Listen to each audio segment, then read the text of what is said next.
you kind of keep feeling like at some point something normal is going to happen, and then nothing normal has happened apart from them beating Villa, which after kind of what happened there, lads. Madrid as well was, it seems a bit like a flash in the pan now, doesn't it? Those last 2 home games, though, it doesn't get much worse than that. Like Saturday was abysmal, and it's been compounded by what happened last night as well. Is it 3 successive 3-goal defeats?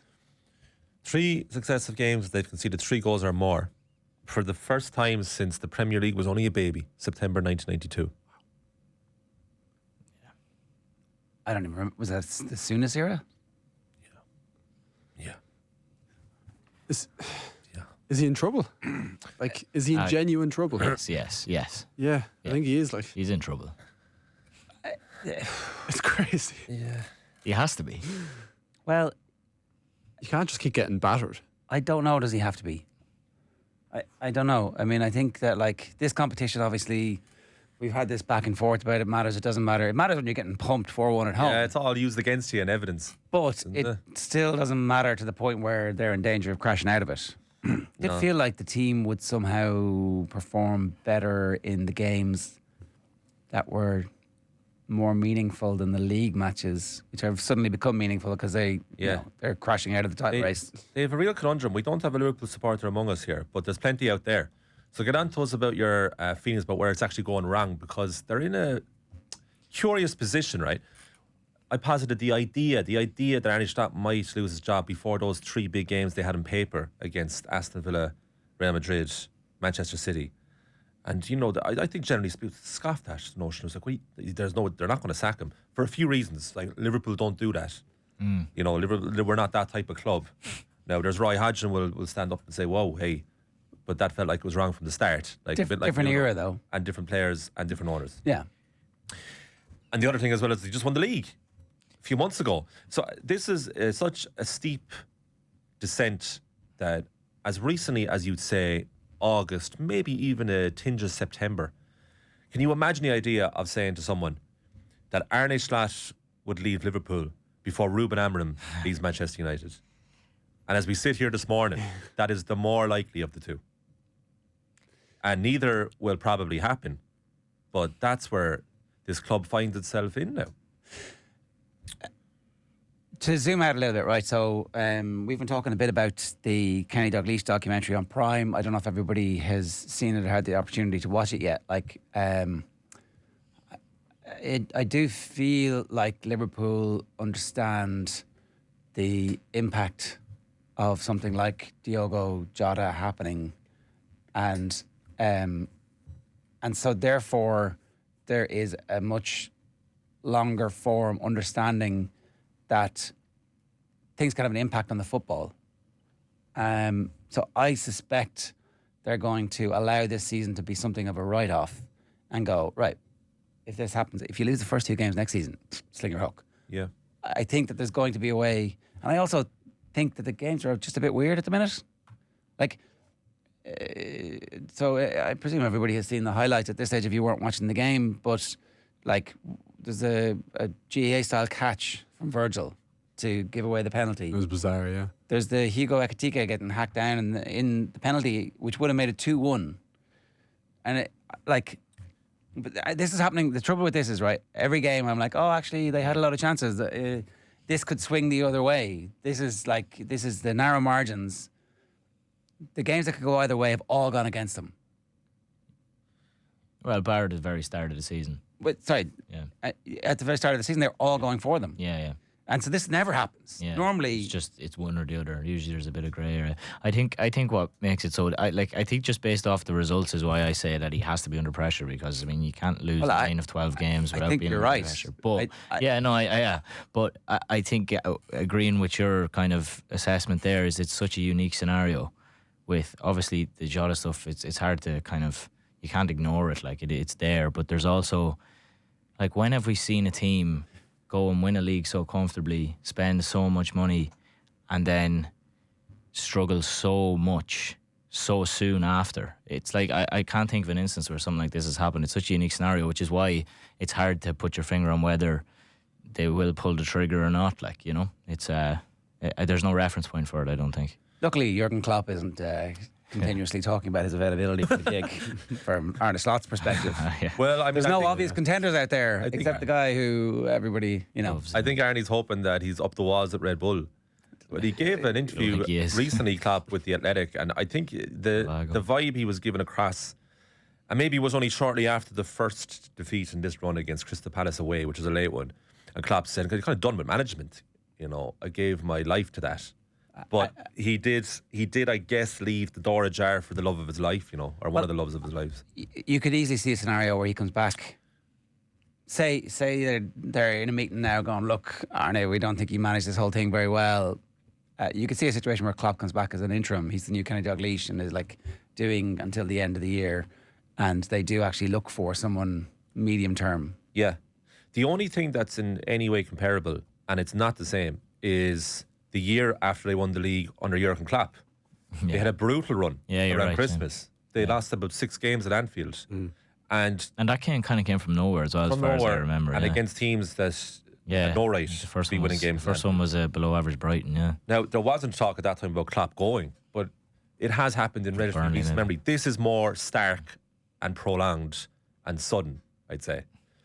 But the other thing is as well, last season, saying regularly, I'll wait till we see what Arne Slot is like when they go on a bad run. And it never really happened.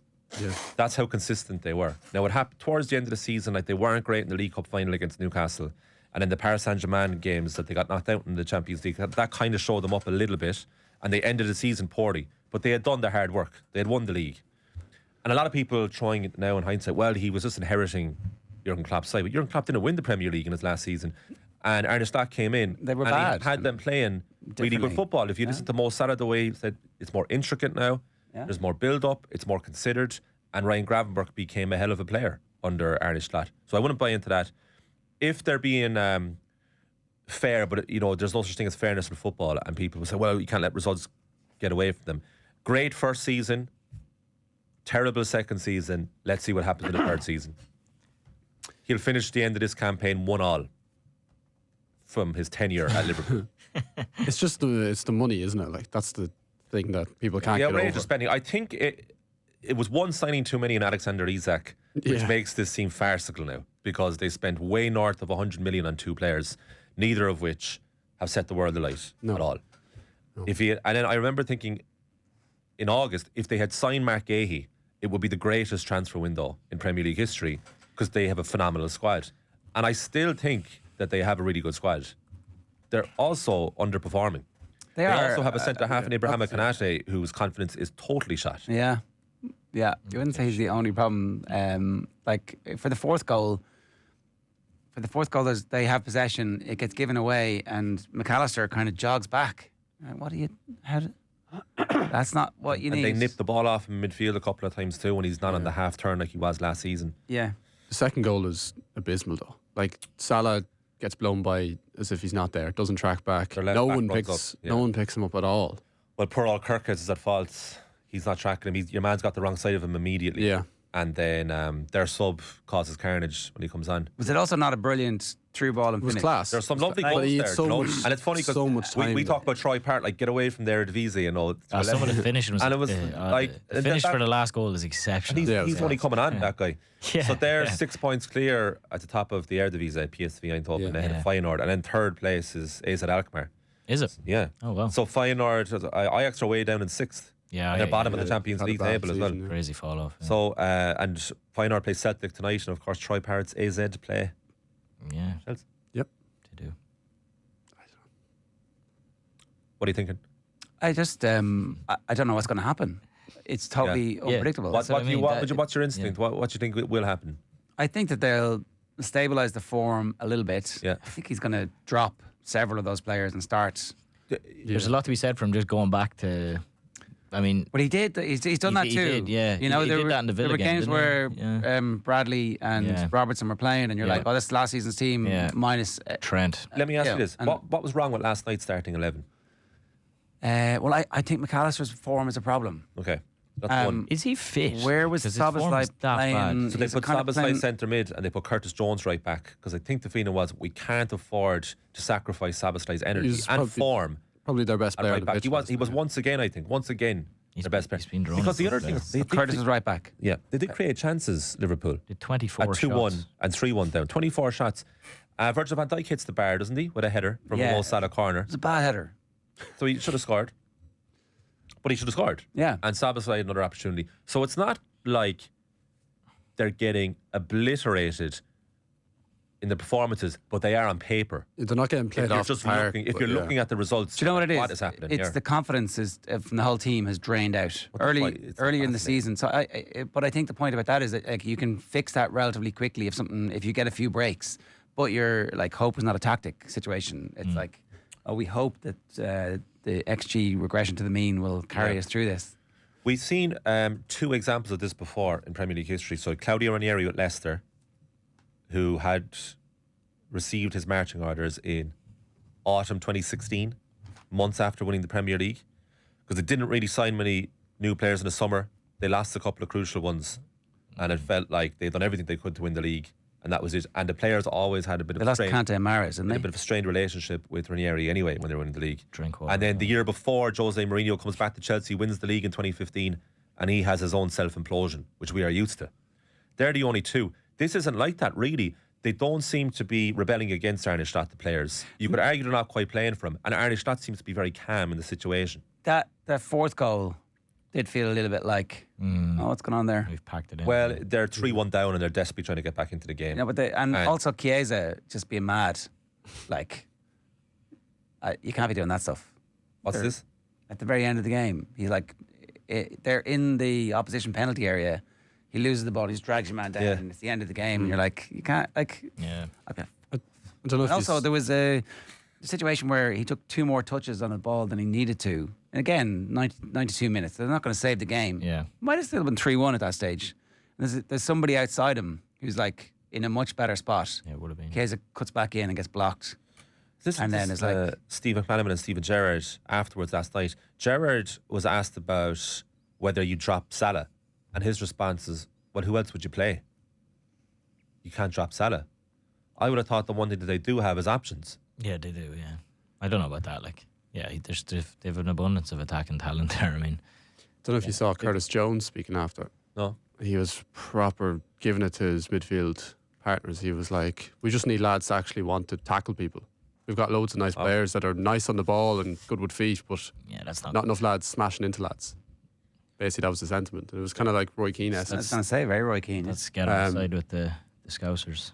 Yeah. Proper Scouse lad, yeah. you know? It was, that's what that is. It was interesting, though, because you can't imagine that they would like him to be speaking about them like that. No. But he's probably not wrong. Yeah, it's a bizarre situation. I don't really know how they pick it up or where they pick it up. Like, so the whole they're going to definitely going to qualify for the Champions League next season. Like they're definitely not going to. They're not. It's not a definite. Definite. Definitely not. I would be definitive statement from you. Oh, well, okay, I didn't come out wrong.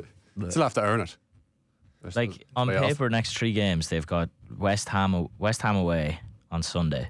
They've got Sunderland at home midweek, and then they've got Leeds away. So there's 3 winnable games. 9 points from that. Yeah, we're back, baby, right? But there's also like, you know, if you 1 don't, point, if you don't, or no point. if you don't win a few of them games. Yeah. Well, they've got Inter after that, don't they? They've Inter, Brighton, Spurs after that, so it turns a little bit. Inter, Brighton, Spurs. Here's the thing, right? Say if they do lose the 3, do win. Lose is a different story. If they win actually those next 3 games, right? We'll reframe it. If they win the next 3 games, are they out of the crisis, you know? So when are you out? Because they will lose the game again in the future. How long does it take for them to get out of the crisis? That's one of them intangibles, isn't it? You just don't know. It's all about vibes at that point. Like, are you in a crisis or not? Like, it's a Thursday morning vibe here where... They need to be through to the quarterfinals of the Champions League for everybody to go, we understand now that they had a blip because there was too much transition in the squad and they were recovering from the mourning process. And retrospectively, everybody goes, okay, that all makes sense. But if they lose those 3 games, well then, I think it's because there was a lot of talk around that Champions League now being their aim because the league isn't going so well. You can't be losing 4-1 at home off the back of that. They're 13th in the Champions League. So table. They're safe and well. Like they're on 9 points. What's the 24th? You're completely out. 6 points there. Like, I don't know. Yeah, I'm sure they'll end up in the top 24 anyway. That's for sure. Get but, your comments in. I'm interested to hear from Liverpool. To be fair, like Inter away is no gimme. Marseille away. Yeah, I'd fancy that at all. And then they've Carragher at home in the last one, so should get to 12 at least. But those 2 tough away games still to come in the Champions League for them after what we saw last night. I for one am thoroughly enjoying this Champions League format. Look at last night. Yeah, some crack, right? Olympiacos 3, Real Madrid 4. An 8-minute hat trick. PSG 5, Tottenham 3. that was a great game. Pafos 2, Monaco 2. Yeah, My boys, David Luiz scored and Pafos at 24th. Did you see his header? 24th. Did you see Luiz's header? No. It's unbelievable. It's like it reminded me. Remember Luis Suarez scored that header from like the edge of the box that time. I think it was against, I don't know, probably against Norwich because he always scored against Norwich. But it was like that. It was like you've no right to be sticking one in the top corner with your head from Beautiful. there. Like. Great to hear. Like, yeah. Look, the Dermot Keenan was in touch with me last night. Next, like your boy Pafos got a great result. Like, and they're on course. And it's the beauty of this Champions League format. They're 24th. Yeah, they may as well be first in my mind because they're going to go through at the moment. Yeah. So you got Copenhagen 3, Parrott 2. Some great scores. Goals galore. Parrott, Arsenal 3, Bayern 1. There's a young lad playing with Kyra Dalmadi who is he's like 17. He scored last night, I think, and he's like I saw everyone talking about who's his kid, and he's already been signed up by Chelsea. So he's another one of these wonder kids Chelsea have signed up from far and wide. Speaking of wunderkind, Leonard Carl, goal scorer for Bayern last night, the Emirates. Beautiful goal. If people have missed this, one of the goals of the night. So to me, it's as exciting as you can get at this stage of the tournament. We're all just waiting for the new year and the knockouts. Whatever way you put it, right? You put the clothes in the washing machine, they're going to come out dry no matter what temperature you put them on, right? Eventually. Yeah, I struggle to get up for it. Move past that one. My washing machine's broken. So the Champions League group stages, I was just done with them. I don't mind this. It is flawed. I think it's deeply flawed no matter what way you do it. I think the only fair European competition at the start of the season was the old UEFA Cup, where it was first round 2 legs, second round 2 legs, etc. and so on. Just a big knockout. And that was great because there was genuine jeopardy every single match. Yeah. And maybe the old European Cup format too, when it was a smaller tournament. Yeah. Fewer games. But by nature of inviting more teams into the tournament, you're going to have this excess at this time of year. Yeah, but like Olympiacos got Real Madrid last night. They were 1-0 up early in the game. Like what's wrong with that? It's the best team in Greece gets the best team in world football to come. I don't have any problem with this, really. No, I don't have a problem with it, but I struggle to get up for it a little bit. I think you up in the group stages? No, I'm not saying I was. I this time of year is always kind of I don't know. I'll follow what's going on, but like I do think there is a little bit of obviously you want to see the best teams playing each other. Like, don't take this the wrong way, but it's not for the Wigan fans. No, I know. That's it's for the fans of the teams of the. Yeah, they're participating. Well, I mean, but then why am I watching the Premier League? that's a bit of a silly point. I don't know. I think why would I be watching the Premier League? Because you're trying to get there. You're trying to get there. Yeah, you're in the same competition as that. Why do we watch Spanish football, or why do we watch yeah, I'd say European football is like a showcase. I don't know, but the games are for the fans who are going to the matches. Yeah, but you're just like your eyeballs. It's not for you. Right. It's not for goal. I'll just stop watching football. I think I'll just watch League One. Ger's the bouncer at the Champions League nightclub looking at your shoes that you're wearing. It was like, no, it's not for you. No business watching Wigan, is it? Football, mate. Yeah, Wigan. Who's that? The opposite of that. You're a product. Yeah. We're trying to get to the Champions League as well, Ger, ideally. Wigan were beating Aston Villa there a couple of years ago in the Championship. Some of us are in the gutter, but some of us are looking at the stars, what you're saying. Yeah, fair play. You were driving home last night, you should have been wearing your glasses. You're on the verge of that here, are we? Oh, God. Couple of comments. Go for it there. Couple of comments. Slot needs to shake it up. Gomez for Konate. Endo for McAllister. Gomez was unavailable last night, I believe. He did a painkilling. In general, though, I think, yeah. But no way he's getting fired, says S. O'Donoghue. Fair enough. Who was the second? Endo for McAllister. Endo. They haven't even picked Endo. Have they picked Endo for the shit games this year? He's played a couple times, but he hasn't.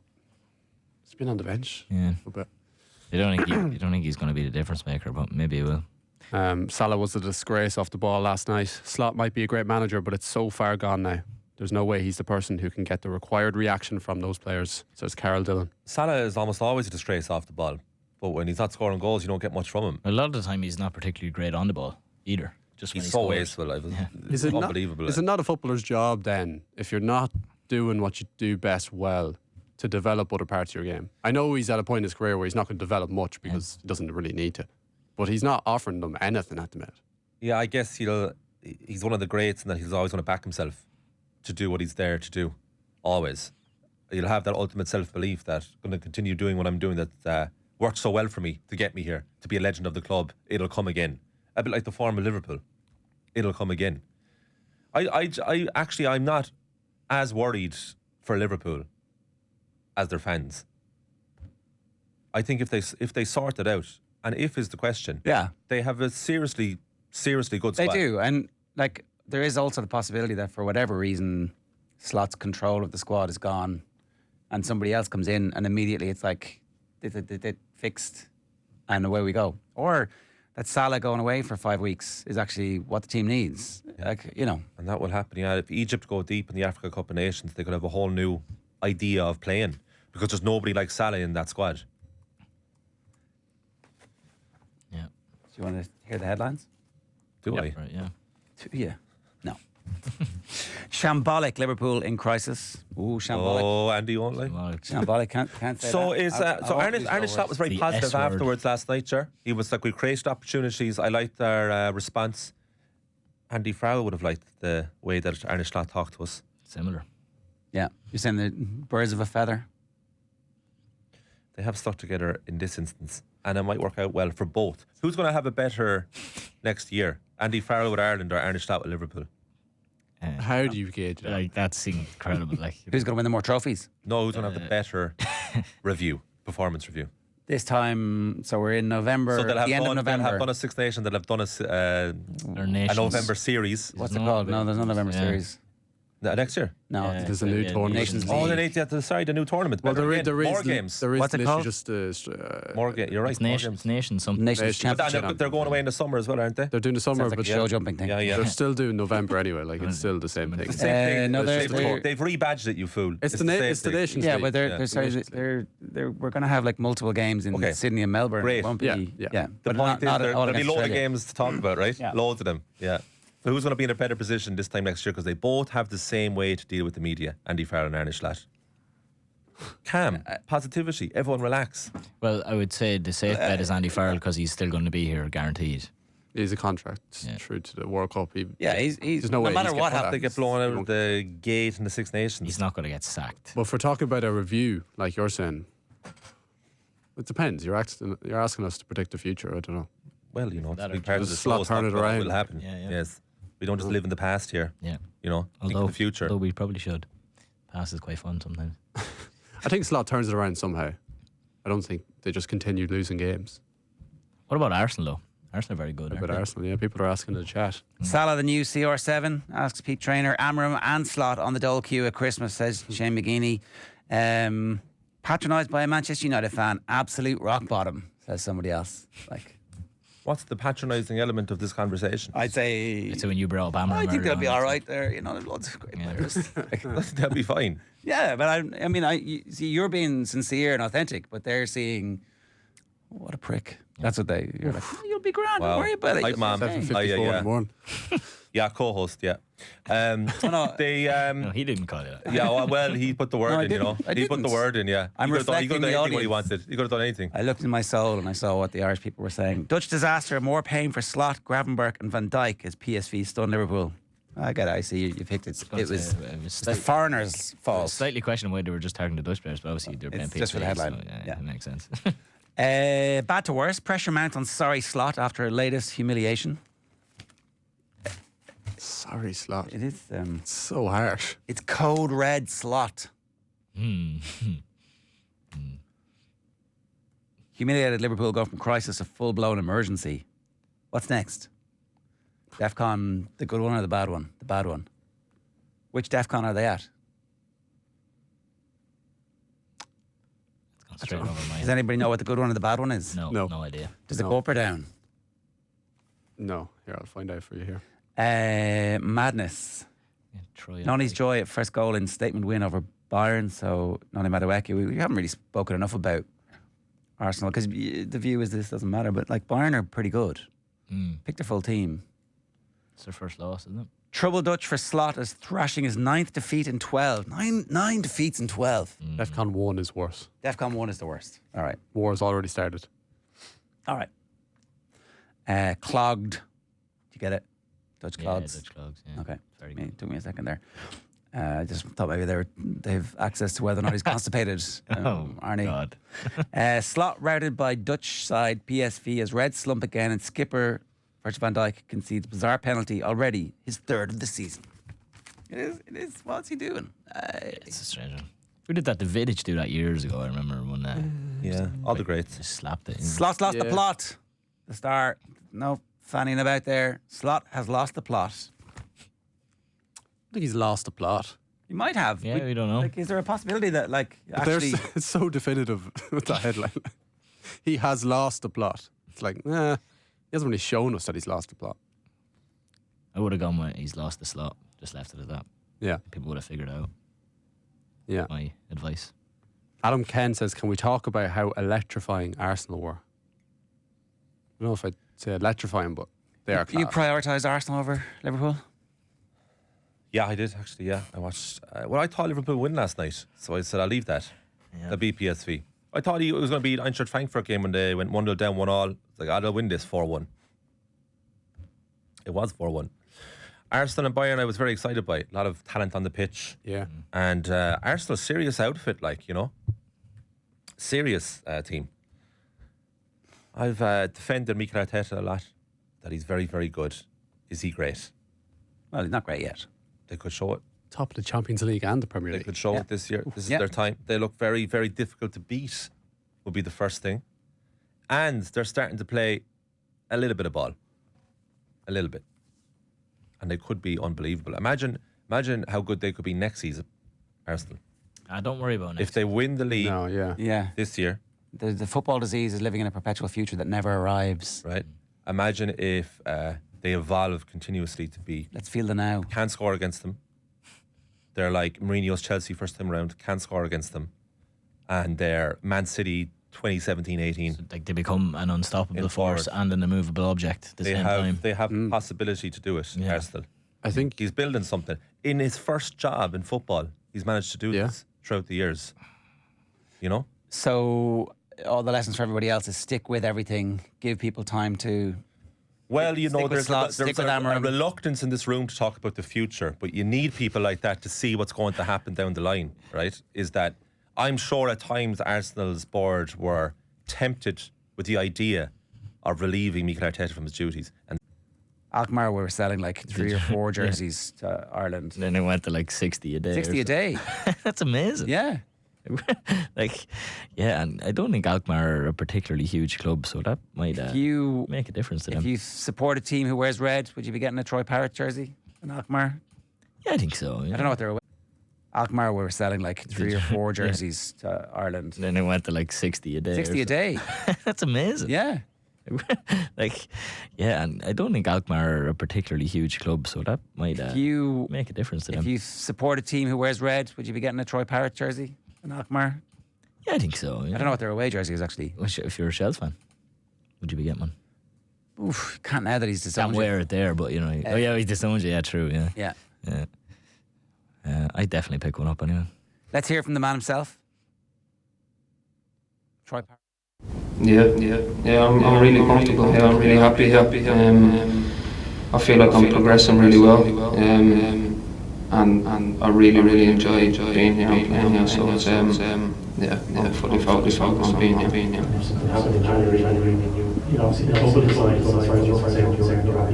Yeah, as far as I'm concerned, I'm here. I'm a player here, and I'm focused on the goal. So he's not leaving. That was the questions like, oh hey, you're so famous now. You get out of this shithole. He's like, I love it here. What are you talking about?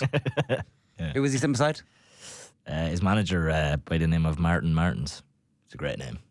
One of the great footballing names, I'd say. Yeah. Gets better as it goes on.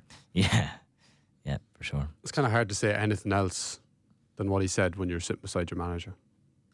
Like, he's not going to be like, I can't wait. No, but he was convincing. Probably is enjoying himself. He was convincing. No, I don't think he's lying. I believe him. Yeah, no, I do believe him. Yeah, for sure. Yeah, I think he'll definitely stay there till the end of the season, at least.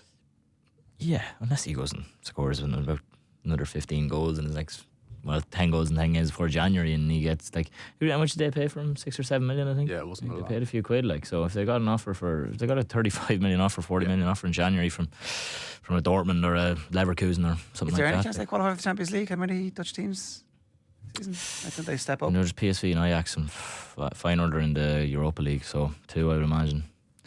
So very unlikely. So I would say unlikely. Yeah, you probably get. Well, Ajax have dropped out of it though, so maybe if they can trump Feyenoord, it should be a challenge. But here's some Joey O'Brien. That's the early kick-off this evening. Yeah, I suppose over the last couple of weeks been great, hasn't it? In our country, I suppose. Then 2 games, the performance like put in, the results, the lift to get the country, lift to get football. I think it was needed. Someone needed to do it, and yeah, it was great. He's done it. Here, but again, so after that, it's about prepared for the team, prepared against the opposition. Obviously. He's a top player as well, so it's about making sure the lads are prepared and play against anyone against really. Yeah, monster game. It's going to take our best performance, definitely. But again, that's what football is. And I think I've said before, don't play football really, or be involved in football just to get beat. It's about coming over here and having a real cut off the team, having a real crack off them. And here, at the end of the game, if they beat us, they're about to shake the hands, walk off. That's the Shelbourne manager, Joey O'Brien. They are kicking off at 5:45 this evening. Also kicking off 5:45, Feyenoord and Celtic. We're going to talk about that game a little bit later on with Tom English. We think it's going to be Martin O'Neill's final game before the new manager comes in. And then the 8 o'clock kickoffs tonight include the Shamrock Rovers match in Tala, which we have live commentary of this evening. Keith Friday and Steve-O. Keith Friday. Keith will be Friday, yeah. Yeah. Keith Thursday night. And Friday morning, yeah. And Friday morning. Thomas Frank says Vitinha should win the Ballon d'Or. He's correct. It was a great hat-trick as well. He couldn't deal with Josh Cullen though, could he? Well, True. I mean, like, we were so lucky. We were so lucky. It's amazing when you look at that last night and he's just rattling them in from everywhere. Yeah. Because just one of those shots, Yeah. that first goal where it's outside the post and comes back in, like, he could easily have done that 3 times against us and we would have gone, yeah, he's a world-class player, that's what happens. Yeah. You know, no hard feelings. Yeah, for sure. The last one's a penalty, but he wins the penalty. Yeah, no, he's not. So you let him off for that, I think. Yeah. He's quality. He was at Wolves for a while, I think, as well. And they had all their Portuguese lads he was there for. Yeah, that game, I think it was 0-0 on the 35th minute, and by the 64th minute, it was 4-2.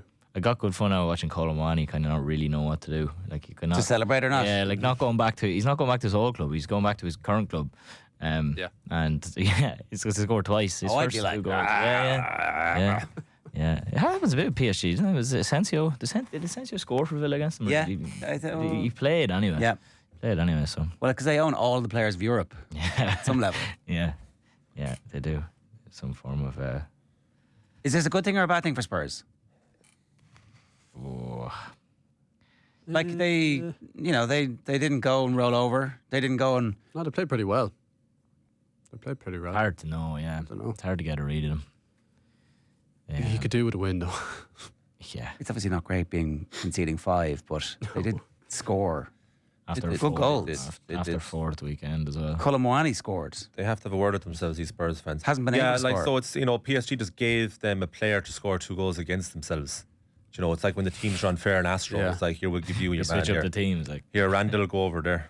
Oh, what? Yeah, go over, go on. And then he scores 2 against you to show you. Bobby Dwyer's been in touch. Bobby, haven't heard from Bobby. Yeah. Spurs brought me back in last night. Didn't mind the loss last night against the best team in the tournament. More positives and negatives to take from Spurs last night. Vitinha is a different level. So, positive. They did well, man. I thought they'd get well beaten last night. I thought it was going to be a comfortable defeat. Yeah. And it wasn't. Yeah. So fair play to them. So, to your point about Mikel Arteta, do you not think the same about Thomas Frank?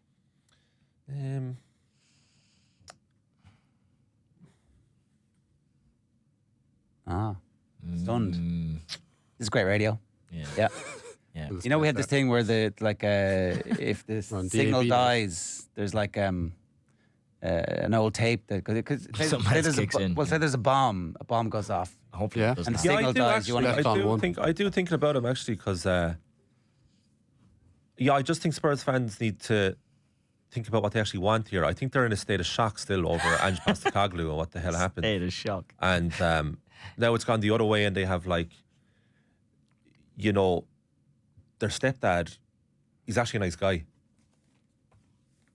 He's just trying to calm the household down a bit. Okay? Yeah. Stepdad suggests, Right. like, there's stuff going on there, you know.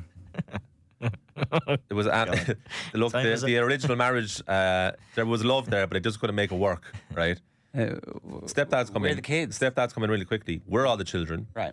They were prolific. Why we did? Surely it's Tottenham. And Frank comes in and says, well, children's you know, he's friend. just not as bombastic in terms of the extremes of the mood of every day. But I think when people realise they're going to bed comfortable, not fearing for their life, that Thomas Frank is actually the right man for the job, if it gets right. I'm actually basing that on what he did at Brentford. He started slowly at Brentford as well. He starts slowly everywhere. Yeah, that is the thing. He's had 2 gigs. The sample size is tiny, but It's just, but I actually don't think the Spurs squad is that great. Like, we talked about this in the summer in our pre-season predictions. He was the assistant at Brentford for a good while before he got the job full time as well. previous to that, Yeah. he Like, it's by far the biggest thing he's done Yeah. in football. was it Michelin? Was he a Michelin? Or Bromby. Bromby. it was Bromby. So he yeah. again, he doesn't have a huge amount of experience in terms No, of but variation. He's not a kid So either. the Spurs, but the Spurs players will know that as well about him. Like, they'd very much know that this is a huge step up for Thomas Frank. Yeah. So he's learning to an extent that the increased amount of attention he's getting. It's his first time managing in Europe. He's learning, but we know he has the basis of being a good manager, which is why we're seeing the odd game here where they're actually very tight at the back. So they were third there in the Premier League, and we were talking about them so negatively. Yeah, and then they lost to Chelsea. So I think yeah. that the problem is, at their worst under Thomas Frank so far, is they do a bit of nothing, really, because they can't keep out goals, and they don't do much going in attack, and they don't have a very exciting group of players, I don't think. I think they've got a. I don't think they do. I think they're much better than you do, but there is still that injury stuff that has been washing through. Like, I think Bergval's great. The touch last night for the first goal. That was, and he's a kid. And here's the thing, they are going to spend money. They have loads of money, and they need to get up to that. Anytime you talk to JD about this, he points out the revenue to wages thing. They're miles behind everybody else. Yeah. If they decide to back this manager, and different changes in the background as well. yeah, well, Levy's gone. Yeah. So, like, let's see what happens when it comes to. Could they be? Say, for example, they were players in Eberechi. They missed out on him because they dallied on that. They could have just gone in, got that deal done. They'd be a much better side if they had him. I think in this next window, you're going to see them be dynamic and sign players who other clubs might be dithering about. The midfielders who are available at the moment, for example. Their team is Vicario, and in the back three, if everyone's fit, Romero, Van de Ven, and Danzo, maybe. Okay, is the third centre back. Yeah, he might not. Pedro Parrott Doesn't always play the back Destiny three. Udogie. And he keeps changing his fullbacks. Yeah. And then midfield, like James Maddison, though they'd love to have him back, but he's been gone a while now. So, what Papis are, Bentancur, Maddison, and then up front, Kulusevski's out. Kulusevski's back, then you have Richarlison, then you have a choice between Xavi Simons and Colm Boohig. Who else are we missing? Well, Paulina's there. Paulina's there. But they're not. He's Madison's gone until May. So that's a long time. Yeah. Jets fans. Yeah, I wouldn't be getting too carried away, because wasn't a thing with Thomas Frank at Brentford that he'd switch his formations depending on who he was playing. Yeah. And he did that for Arsenal, and he obviously got it wrong. He's at a bigger club now and probably needs to Just act more like it. There's just more scrutiny, like Yeah, and I think he'd be fine. I think he has more strings to his bows. I don't think he's out of ideas by any means. No. Thomas Frank. I think they're just going through a tough enough start. Because the way I look at it is like, sure, what kind of a manager are you bringing in next, Spurs? Because you've tried a bit of everything now the last few years. Like United, yeah. And eventually it ends up with someone being massively unhappy in that relationship, where Antonio Conte telling the world it was like, I know what this crowd wants. Southampton game, yeah. Jose Mourinho being sacked 6 days before the League Cup final. Yeah. Ange Postecoglou saying the third season is always the best, and then delayed sacking. Oh, yeah. Yeah. So Daniel Levy's left the club. I don't know, we're talking about this being a weird season for Liverpool and it's a write-off. There's a lot of weird This is stuff a going on, behind-the-scenes season for Spurs, off Broadway. Yeah. It could be very good. I wouldn't worry about Spurs. No. I think their squad is better than you do, and I'm saying almost exactly the same thing. yeah. So People are calling out Solanke in the comments, and he just, again, Solanke, stability, yeah. availability. Brilliant watching Carragher last night, not mentioning the manager's tactics, team selection, or what he should be put a halt to this yet. He called for Amarim's head again on Monday. Bizarre, says the Porrick 9. Carragher has a lot to say for a fella that never coached anyone. Probably know better than Neville if he got the chance himself, says P-Well 742. Totally agree, P-Well, says Carlinho. I don't use the hate word often, but for Carragher it applies. The most lopsided comments in the media, I think. He tends to, his head does tend to go a little bit when Liverpool aren't playing well, I find. When Liverpool are in a bit of crisis, his kind of logic tends to be slightly swayed. I actually don't mind him when he's being measured. At some point he's going to turn on Slot though, right? I don't know. He always that Curtis Jones interview. They reacted to it on CBS, and the first thing he said was, "I wish Salah was out for media." It was like, how is that the first thing you've picked up there? Carragher said that. Yeah, it was like, how have you managed to mention Salah again? He's obsessed with Salah. There's so much more going wrong. Look, maybe it's an easy target because he knows Salah won't talk to him anyway. So maybe it is. I get the sense with Carragher that a lot of his Liverpool buddies be like, "You got to say this," and he's like, "Yeah, okay," because no one else is going to say it. So I heard Jonathan Wilson reacting to the comments about Salah not talking to the media unless it's self-serving, and Wilson was of the opinion, was like, see, Carragher can do that, right? He can talk about players and management like that because he's not going to be at these press conferences asking these questions, and his profile is enormous, whereas he's actually saying what a lot of journalists are thinking, but they can't say that out of fear of access being cut off. It's an interesting point, yeah. I don't really mind what Carragher says, to be honest. I prefer that honesty than sitting on the fence. But I saw Dermot there complaining about him in the comments, talking gibberish every Monday night, and he prefers Gary Neville. I could also see it from a Liverpool fan's point of view that he denied the life out of you, that you'd be like, shut up.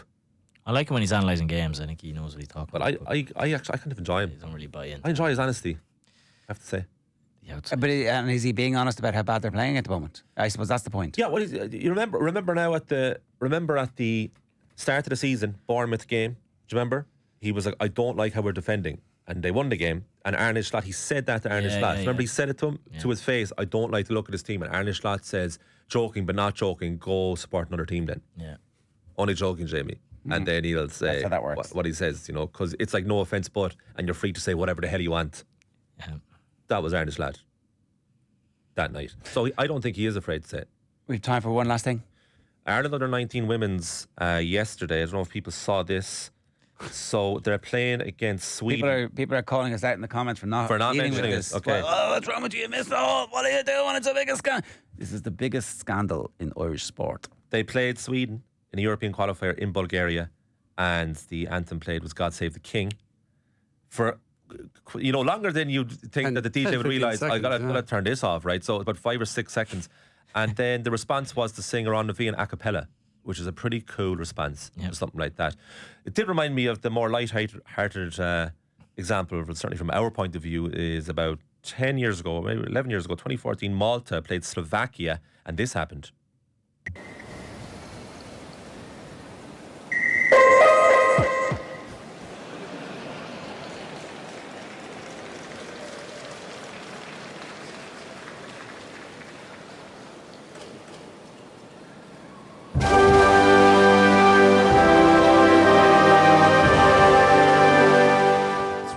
How much that player enjoyed what happened. Yeah. You need to explain it for the radio audience what happened. So Numb by Linkin Park played The first beat of it. when Malta's national anthem was due to be played. Yeah. And for the people who couldn't see that, the camera is up close and personal on one Maltese face. The captain, and he found it's the other side. Oh, was it? Yeah. Oh. And he finds it absolutely hilarious. Yeah, he took it in great spirit, and then there was a few seconds delay, and then the DJ's frantically going behind his teeth. Spotify, where's the Malta? There you go. Malta plays eventually. To the point where you think that could be a nice addition to their national anthem. Just like a They random. come to start that. Beat the intro. Boom, and then play it. Yeah, Boom, and then it's play like it. the darts walk-ons when they go to pretend to That's go a on good to, idea like, for Nathan. He rap could and then- insert Today FM sponsorship of all national anthems. I know we got to go, but I think we're going to play this video, are we? Into the next piece. I did the third episode of You Made Me yesterday with Jenny Claffey playing tennis. And I'm absolutely bollocks today. Achilles, left knee, and neck. Old man Boohig. In a non-contact sport. Oh. A neck. Yeah. She didn't even take her jacket off. Anyway, here it is.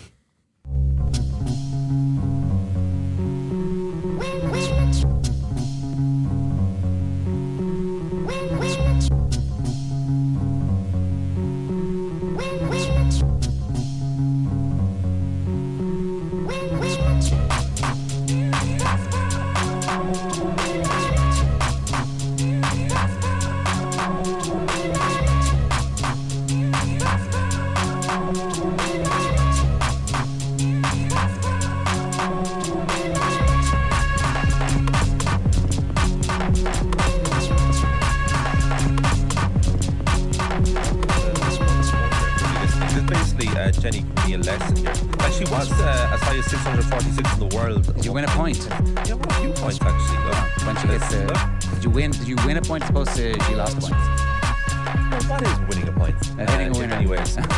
So there's lots of those shots to come, but it was a hell of an experience playing against someone like that. You got walloped. Where they can do whatever the hell they want. All in the game. I like the way she's celebrating as well. I enjoyed in a sick way the humiliation of it, because it's like, imagine I did this every day. You'd improve so much, like, but in a month's time. Yeah. In a month's time, you'd be really good. Would you? Yeah. I think so. That's the way I look at it, Ger. That's the way I look at life. At life.